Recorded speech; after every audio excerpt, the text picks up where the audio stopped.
I'm curious if you kind of view this iteration of the Astros over the last 6 years and everything you guys have accomplished as, if you use the word dynasty maybe to describe it. I mean, how could you not? I sure would like to cement another championship to really drive that point home. And here we are with the chance to do that. But, I mean, yeah, we've obviously been one of the best franchises in the history of the game.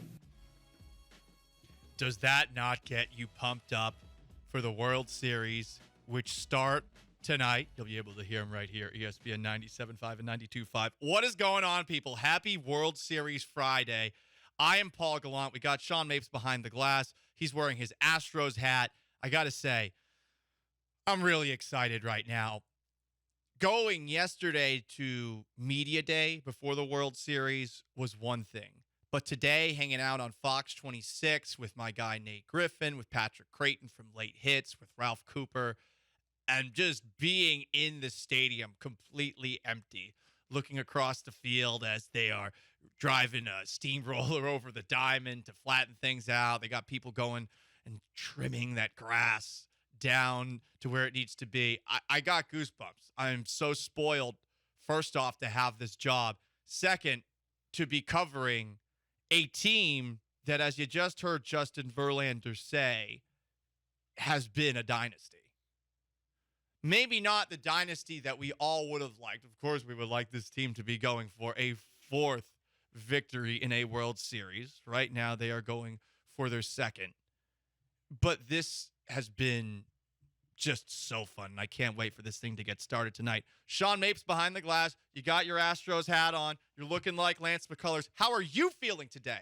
Good. Not as good as Mr. TV Man over here. Oh, yeah. Humble bragging about, when I was on Fox 26 this morning. I'm a star, okay? Also, you have a wardrobe change. I did. From your Fox 26 hit that I'm sure everyone saw. Well, yeah, I got it right here. Yes. So you changed from a Justin Verlander, like 90s era throwback jersey to the Tequila Sunrise to do the show. A Nolan Ryan jersey. You were right on that. Listen, Sean, I wore this yesterday on the radio. You can watch it, twitch.tv/ESPN 97.5. And I wore this today. A lot of people always ask me, hey, Paul, do you lean a certain way?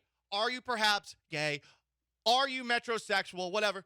Here's what you need to know. I am a fashionista. I am a style icon. And, of course, I'm going to be wearing the same damn shirt that the Astros are 7-0 when I put this jersey on. You were there, Sean. Did Jeremy Pena not hit a 3-run home run to tie things up against the New York Yankees in Game 4? He did do that as we were standing in the Las Vegas airport. This jersey smells a little bit. It has not been washed. This beard has not been shaved since the beginning of the playoffs. Even though I am not superstitious, am being a little stitious. I was going to say, I remember at the start of this postseason, you were not superstitious. Right. And now you're wearing the same shirt 8 different times, not washing it. They haven't lost, though.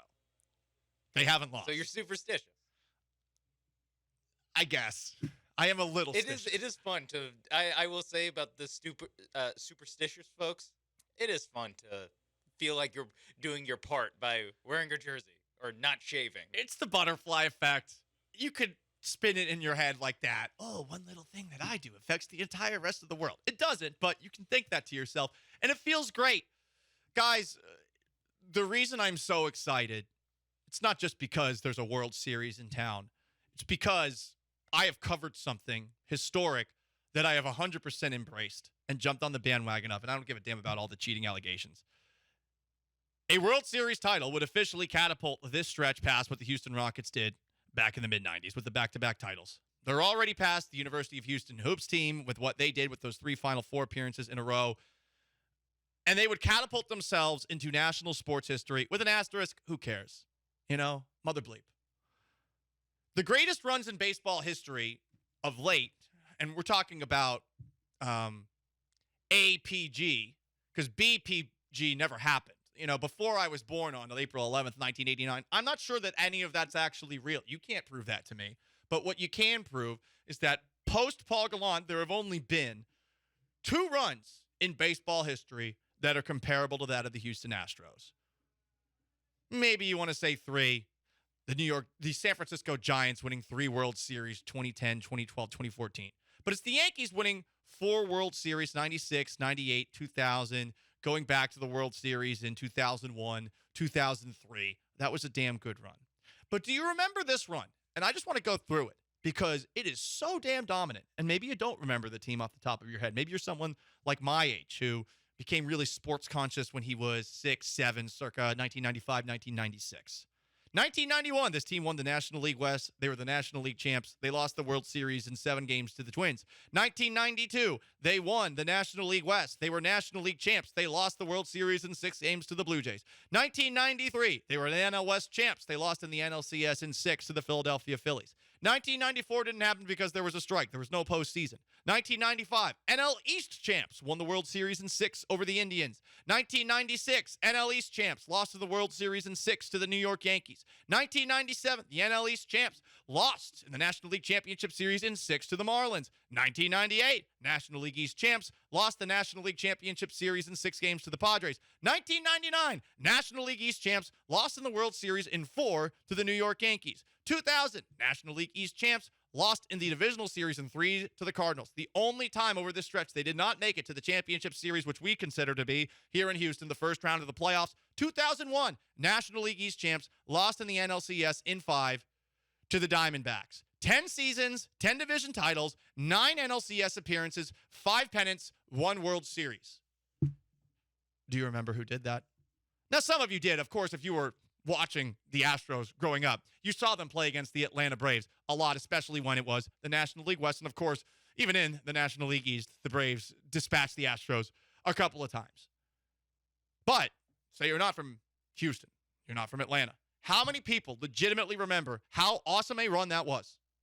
Not many, because they only won 1 World Series. That's why. And that's what's at stake for this Astros team.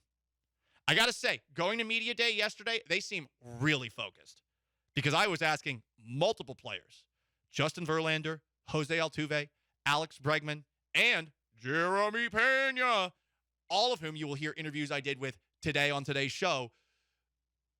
Those guys, when asked about the possibility of perfection, they're like, look, it's a good team. We just want the ship. And I think that's what happens when you go to a couple of World Series and you aren't able to bring it home. What's the big difference between last year's World Series and this year's World Series? Dusty Baker did talk about that at his press conference at Astros and Phillies Media Day for the World Series. Dusty. Lance back, because last year, I mean, that really hurt us to lose Lance, and that really, like, sank my heart when Lance wanted to go to the mound, that he was hurt. And so, it starts with pitching. And to have Lance and Verlander and to have the other young guys 1 year more mature and confident, it's a good feeling. They're the favorites for a reason. Philly's trying to find all the underdog angles they can. They're looking for any single quote that they can look at to say, hey, this is bulletin board material. And you'll notice that in my interviews with all of those Astros players that I prefaced the questions about an undefeated season saying, I know you don't want to disrespect the Phillies in any way. I am not going to guide them into that trap because all players are paranoid of giving bulletin board material, except maybe Kyle Tucker. More on him later on in the show. What I am looking for from this team is for them to actually win in this favorite spot. Against the Dodgers, it was more of a toss-up, but I think the Dodgers were favored going into that World Series in 2017. 2019, against the Nationals, they're the favorites. They didn't win.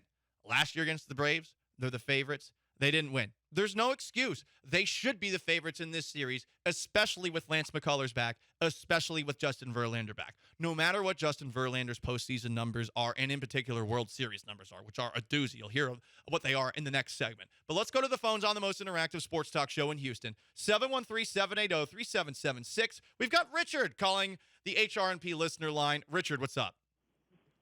Hey, Paul. Good morning. Morning.